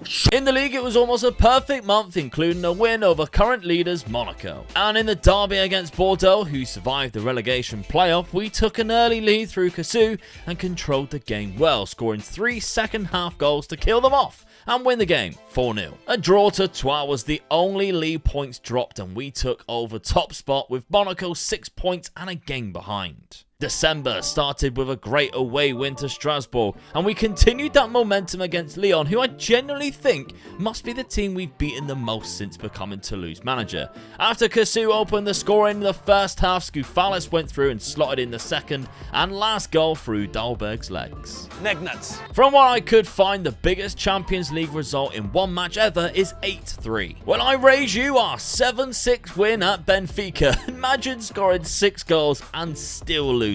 For the first time in 7 years, we haven't had a player win the European Golden Boy. That award goes to Thomas Eriksson from Cadiz, who doesn't really look like he deserves the award at all. Alfonso Places did win back-to-back Ballon d'Ors, however. That's my guy. In January, we sold a player to AEK Athens, who we only signed recently for 4 times the price. A quick flip, which I think was definitely worth it. And January was another month full of wins, including 2 wins in the Champions League, which sees us qualify in the top 8 and directly into the round of 16. We are still top by 3 points in the league, and we play Bordeaux once again, this time in the cup. And it was another easy victory against our local rivals. Cassou got himself a hat-trick, and there was some really questionable defending from Bordeaux and the goalkeeper. It made it simple for us, and we were far too strong for them. But we followed that up with a 3-0 home loss to Montpellier.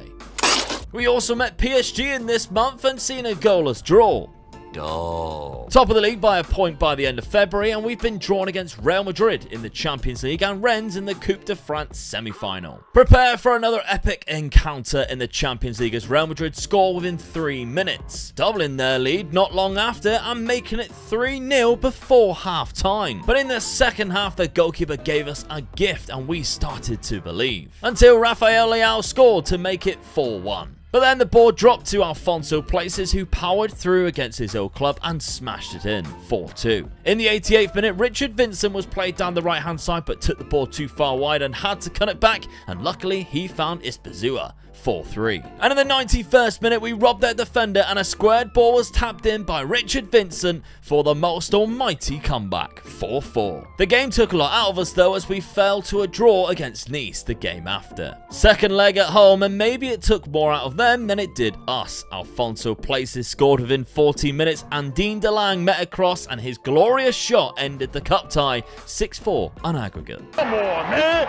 That's too easy! And so April will become a big month with Manchester United in the quarters, first versus second in the league with Monaco in between, and ending the month with Rennes in the cup semi-final and a derby match. Here we go. It also started with an 8-3 win, and things started incredibly well when Alphonso Places' free kick came back to him and he took the shot upon himself and scored. But Bruno Fernandes, aged 36 now, is still knocking about and he scored a penalty soon after. And it gets worse because in the second half, Man United take the lead at Old Trafford, but fear not, we have a 93rd minute penalty to level the tie. Never mind. It gets worse too. I rested my first team players against Monaco. Whoops. But hear me out. United scored again. No, Alphonso Places takes it around the goalkeeper and we're back in the game. And Juan Jose pulls us level on aggregate. A penalty and Cassou can redeem himself. Well, this is awkward. Fear not, because in the 86th minute, Alphonso Places sends us through to the semi-final of the Champions League to face Rennes. What? Yeah, they eliminated Milan on penalties somehow. We practiced making them miserable by eliminating them from the Coupe de France semi-final. And then we took out Bordeaux in the derby match with goals from Dean DeLange in the first minute of the match and Richard Vincent, the homegrown talent, scoring from a rebound to win the game 2-1. That's still not enough in the league though, as Monaco sits on top with 3 games remaining and PSG, they're on a big downfall. Okay, semi-final time and the away leg first. Rennes scored within 5 minutes. Don't panic though, because just a minute later, Sakai curls in an incredible shot into the top corner. And just 2 minutes later, a ball over the top, and Richard Vincent's first time shot was beautiful, and it's 2-1. Alphonso Places, who has been quiet so far, then puts his name on the score sheet, 3-1. But a lifeline maybe for Rennes, as Diomande scores his second from the penalty spot, 3-2. After 90 minutes of the second leg, Rennes won the match 2-1, but in extra time, Richard Vincent found Matteo Cassou, and Cassou sends Toulouse into the final of the Champions League. But in the Coupe de France final, Monaco, who have been building an insane squad recently, completely picked us apart and scored 2 fantastic goals in the first 7 minutes, especially the second goal from Valverde. It was beautiful. We lost the final 3-1, and with Rennes to play next once again in the league, our legs were tiring. A win would take us top spot again though, and the title would be in our hands. But not only did Rennes stop us and kind of embarrass us actually, so did Lyon, the team we were normally always beating. And from out of nowhere, Monaco are your champions of France once again. Sorry, what? Runners-up in the league and the Coupe de France, but a win against Bayern Munich could be the difference in the Champions League final. So can this team of heroes do it? Can they turn our season around from disappointment to becoming European champions. Well, after a goalless first half, Bayern Munich struck the first blow through Palmer, with the keeper's vision being blocked. We did try to put the pressure on, but Bayern Munich's quality was too good and Tezgel's header doubled their lead. Substitute Scufalis in injury time, however, gave us a small glimmer of hope and made it 2-1. He ran to retrieve the ball, but pushing too many people forward cost us, and Alphonso Davies's cross landed with David Schmidt, and Kraus was beat at his near post. And just like that, Bayern Munich are the winners of the Champions League. Last season's loss in the Champions League final was a tough one to take. And out of nowhere, Monaco won the league title and PSG finished in 4th.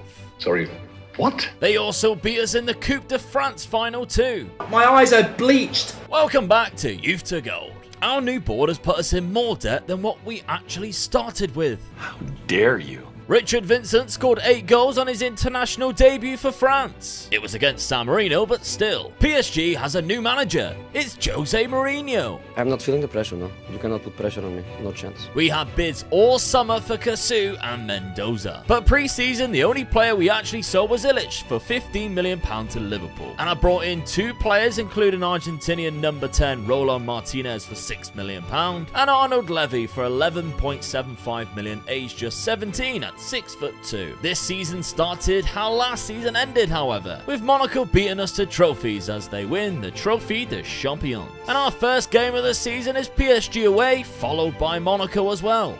Here we go. Still using the 4-3-3 from last season, things started off very well when Rouvier's cross found Schuschnarr to make it 1-0. And even better just 2 minutes later when Scufalis was kept onside and slotted in a second against PSG. But it was Enrique Araujo's incredible looping header that kept it a point apiece at home to Monaco. But against Lille, we had to rely on our own 94th minute equaliser from Matteo Cassou. Many of you are commenting about getting him off pens, by the way, but there's only one person who takes a better pen, and Cassou has 20 composure. And that one person who's better is a brand new signing. Welcome, Inigo Cordoba, a fantastic young striker who I've got as a rotation option after his nearly £40 million move from Athletic Bilbao. Back to winning ways before the transfer window closed against Montpellier after a very difficult start. And one more transfer had been made. Richard Vincent has moved to Bayern Munich for £51 million.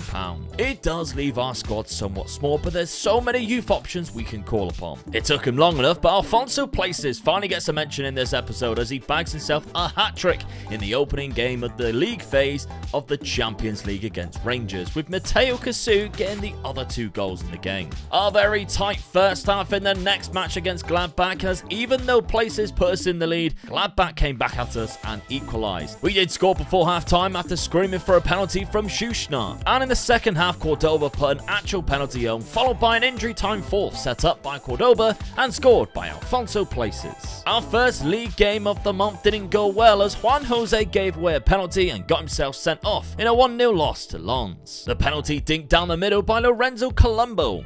Oh no, don't do that. Then we hammered Strasbourg 6-0 and put 7 past Brest. Ha! Giggity. Ending the month with a nice win against Nice. A game against our rivals Rennes, and Cassou is back on penalties. And he missed. Again. And Rennes took the lead on the hour mark through Amingori. But substitute hero Jesus Carrera scored in the 90th minute. And would you believe it, but in the 95th minute, he scored again. Unlucky.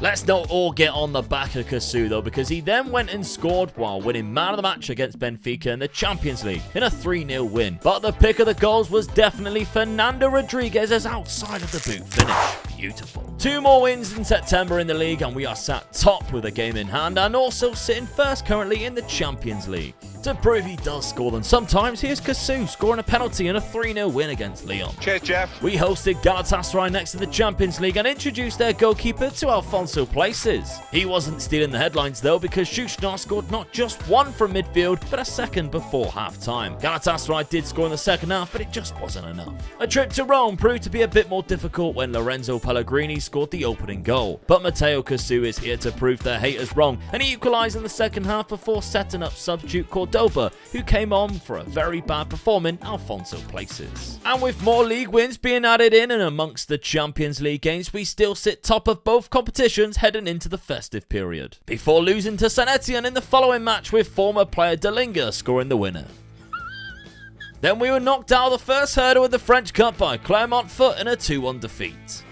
It also took into the 90th minute for the first goal in the derby against Bordeaux. No idea what the goalkeeper was doing, mind. In the Champions League, we faced Bayern Munich, and considering they gave us a tonkin in the final last season, I was bewildered at how we completely dominated them and won the game 3-0, limited them to just 2 shots on target. The Ballon d'Or, however, was awarded to Kvaratskhelia, with Alfonso Places in second and Gabriel Jesus in third, with the European Golden Boy going to Francesco Cornacchia at Angers. During his loan spell from Toulouse, we win it again. After back-to-back league wins in January, we took our first defeat this season in the Champions League against Juventus. A Skoufalis hat-trick though against Shakhtar helped us avoid the playoff leg, keeping us in the top 8 of the Champions League phase and top by 5 points in the domestic league. Alfonso Places has 25 goals so far this season with 8 assists. He picked up his 26th from a cute angle in a 1-0 win against Lens. It's first versus second in the league though, and Enrique Araujo scores for Monaco first. But we keep calm, and within 10 minutes, Mateo Cassou slots home the equaliser. Within just a minute later, Cordoba is down the left and plays a delightful cross, and Alfonso Places makes it 2-1. However, we know how good Monaco are, and they punished us when Enrique Araujo chipped Kraus for his second, and it finished 2-2. Alfonso Places was on penalty duty against Brest, and he missed as well. Luckily, we still won 3-1, but we followed that by losing to Nice. And yes, we have Real Madrid in the Champions League.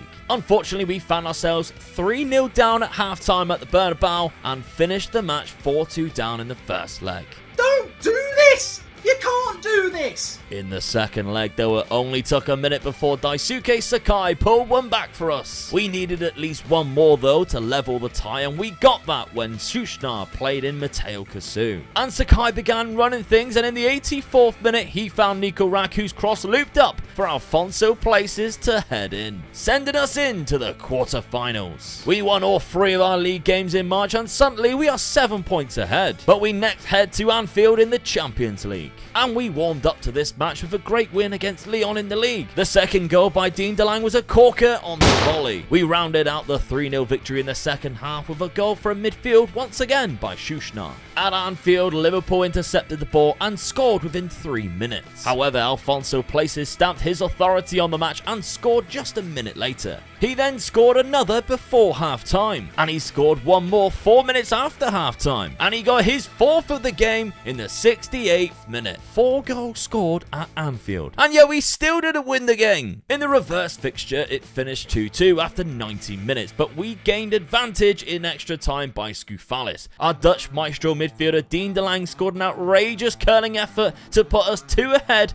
and right before full-time whistle, we knocked Liverpool out the Champions League 9-6 on aggregate through Alfonso Places. The semi-finals were drawn, and we play Inter Milan in the semis with a chance to play the winners of Man United and PSG in the final. After a win against Reims, we then faced Rennes, and once again Kalamuendu scored against us on the stroke of half-time. Luckily, for about the 4th time today, Dean DeLange hit his long shot to secure a draw, and in turn secured us a 3rd league title in 4 years for Toulouse. It seems like nobody could keep up with us in the league this season. Very impressive goals tally from Mbappe though, who's found his mojo again by the looks of it. Ooh, how convenient. So let's focus on the Champions League. And in the first leg, again, the away leg, we take the lead just with a minute on the clock through Cassou. It took some time for Inter Milan to get into the game, but they did eventually score through Duranville's header.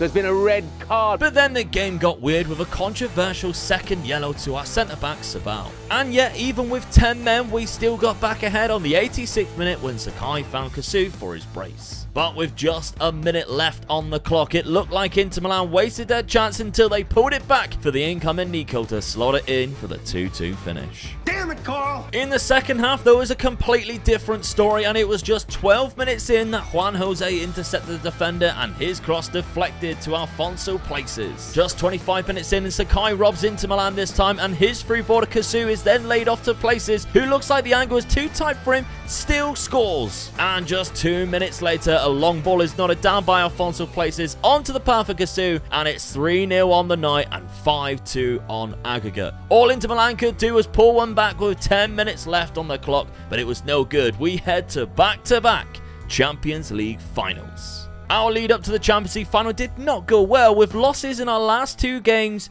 to our derby rivals Bordeaux and PSG. Guys, relax. Relax! So here we are, the final of the Champions League against Manchester United, and we are lining up very strong, still in our 4-3-3, pretty much with our first 11 all available. And what started this match off was the best Champions League final goal since Zidane against Leverkusen. Of course, from Dean DeLange on the volley from Karabali's cross, beautifully executed. The first time volley from the edge of the area, looping down, he connects with the ball perfectly, and the keeper, probably not expecting it, stands absolutely no chance in stopping that. But of course, just for you guys, Kasu wanted to miss just one more penalty this season to boost those comments. And that miss could become costly when a long ball put Rashford through, and his cross found Hendrick to equalise on the 77th minute. However, a twist in the tale as Ruvius found Skoufalis at the back post was waiting substitute Cordoba. And in late injury time, United pushed everything forward, we countered, and Cordoba was quicker to the ball than the goalkeeper, knocking it past him and into the empty net, and Toulouse are your Champions League winners. It took 10 seasons, but Youth to Go proves it can take a relegation side to European champions. The hero of the final, of course, was Cordoba, scoring those 2 late winners. But I would be an idiot to ignore the real MVPs of this achievement, Alfonso Places, and of course his French strike partner, Matteo Casu. But if you want to play this save game file with all these amazing players, you can do, as I'll be sticking this on the Patreon for the £5 tier, so you can continue this legacy, or just check out the save in general. I'll put a link to it in the description and pin it to the comments if you want to join up, or simply head to patreon.com/Omega Loop Gaming. So of course we won 3 league titles and 3 Coupe de France, and that 1 Champions League trophy. Thank you very much for all the support on Youth to Go. Make sure you are subscribed so you do not miss the next series, which will be starting very soon. See you then.